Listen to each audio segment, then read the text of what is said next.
Russian meddling is so much bigger than the 2016 campaign. Agents of a hostile foreign power reached into the United States using our own social media platforms. They established social media pages and groups to communicate with unwitting Americans. They're using these platforms to try to divide us. We're at a point where people don't trust anything. Frankly, the United States is under attack.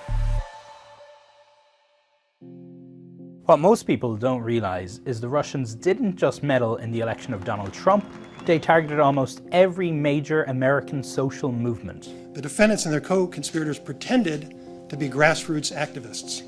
According to the indictment, the Americans did not know that they were communicating with Russians. The Russians were really good at this. After the election, it took months for Congress, the US government, independent researchers, and investigative journalists to figure out what really had just gone on. And we're still learning more even today. One clear target: racial tensions. CNN uncovered how one Russian campaign played out in real time, unbeknownst to those who were really involved. It was July 2016. Philando Castile had just been shot by police in Minnesota, and his girlfriend, Diamond Reynolds, began streaming live on Facebook. Stay with me! The last moments of Castile's life would be seen by millions of people around the world. The video went around on Facebook, was viral like crazy. Oh my God, please don't tell me he's dead. Please don't tell me my boyfriend just went like that. It was pretty unreal to watch that almost in real time. We began to receive text messages, Facebook messages, all at the same time. It was like everyone's phone started going off. A couple people said, we're gonna go down to the governor's mansion.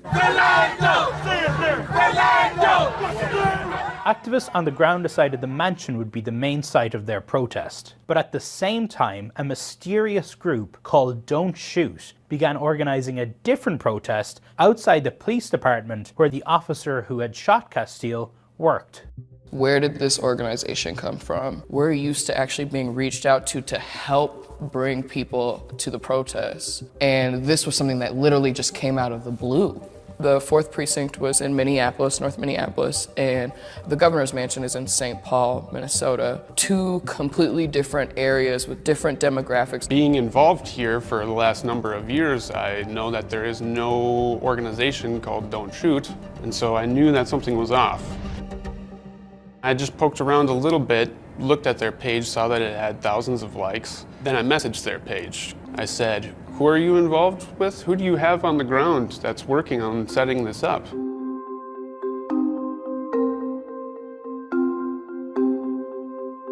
I know individuals in all of these organizations. None of them had heard of this group, none of them had heard of this event, and none of them were involved in planning this event. We need to reach out to these people to make sure they know what they're doing and they don't put people in danger. Any number of things could happen when thousands of people show up with mixed emotions during the peak of an anti-police brutality movement. Our solution was to kind of take over the event and have our own marshals and have our own leaders. We ended up occupying space in front of the police department and no one got hurt. That was our top priority.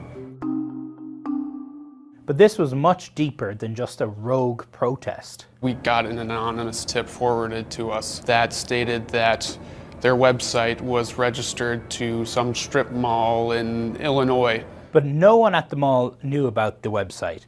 It was a fake address, it was a fake page, it was a fake website. In reality, Don't Shoot was being run from more than 4,000 miles away in St. Petersburg, Russia. CNN has now learned Don't Shoot Us wasn't local nor national. It was Russian. The troll group was the Internet Research Agency. It had ties to the Kremlin, a budget in the millions, and a network of thousands of fake American social media accounts.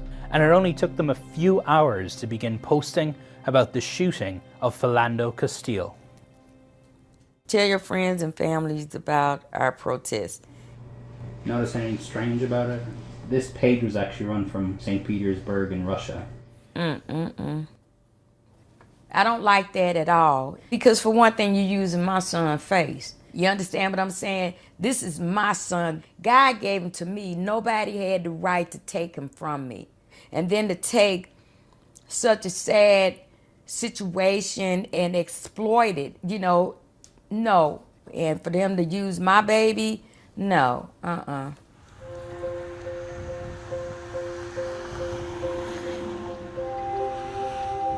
The world knows Philando Castile's name because of Facebook. It's where his girlfriend began to stream live after he was shot.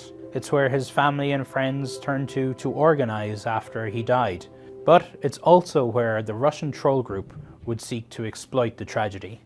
It makes sense that they would want to see America have these like really deep, intense struggles. Disruption is really easy because the tools of technology allow you to reach hundreds of millions of people at an incredibly low cost. Apart from the occasional typo, the troll group's posts on Facebook, Instagram, YouTube, Tumblr, and Twitter were pretty convincing. But there were some signs that these groups weren't quite what they seemed.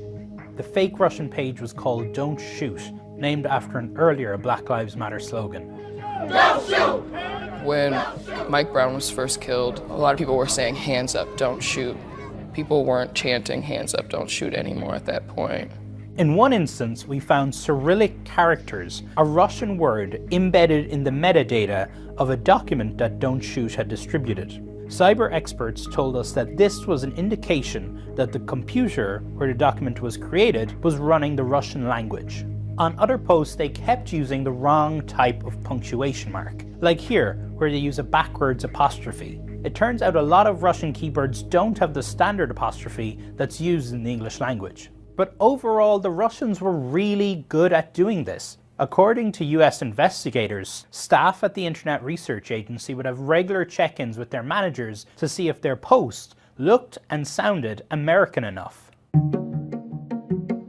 There are many fake social media accounts still out there today that we suspect are Russian. This account was set up in September 2016 under the alias Robert Jameson. But the picture isn't of a guy called Robert Jameson. It's of some guy who lives in the United States that knew nothing about this account until CNN told him about it. After we told him about the account, he reported it to Facebook and it got taken down. You're not allowed to have a fake account on Facebook, especially large networks of fake accounts like the Russians have. Can you guarantee that any of those images that can be attributed or associated with the Russian company Internet Research Agency have been purged from your platform? Senator, no, I can't guarantee that because this is an ongoing arms race. These companies have a responsibility to really start to look into what's happening on their websites and take more of a role in making sure that their social media site isn't the cause for a coup or a civil war or World War III. Even if you liked the outcome in 2016, what you have to know is that in 2018, anybody can do this. Now that the Russians have provided a playbook, we have to expect that the Chinese, the North Koreans, the Iranians, and everybody else who doesn't like us, which these days is a lot of people, is going to do that. We now have technologies that, if you have 20 minutes of voice, can produce things that sound like anyone. I kiss my dogs and my wife. So how about we mess with who he actually kissed? Type the word Jordan. And here we go. And I kiss Jordan and my dogs. It's going to be very straightforward to create audio that sounds completely authentic, that is completely inauthentic. And that is, in my mind, terrifying. This altered video of US presidents old and new, published by university researchers, shows how easily video can be manipulated, even in real time. These technologies will become more sophisticated, more believable, and easier to produce. In 2016, it was fake social media accounts and fake posts. In 2020, it could be fake video and fake audio. What happens when we can no longer tell what videos are real and what videos are fake? How will that change the perception of our next national tragedy? I believe we would be in a much better place if social media had never happened.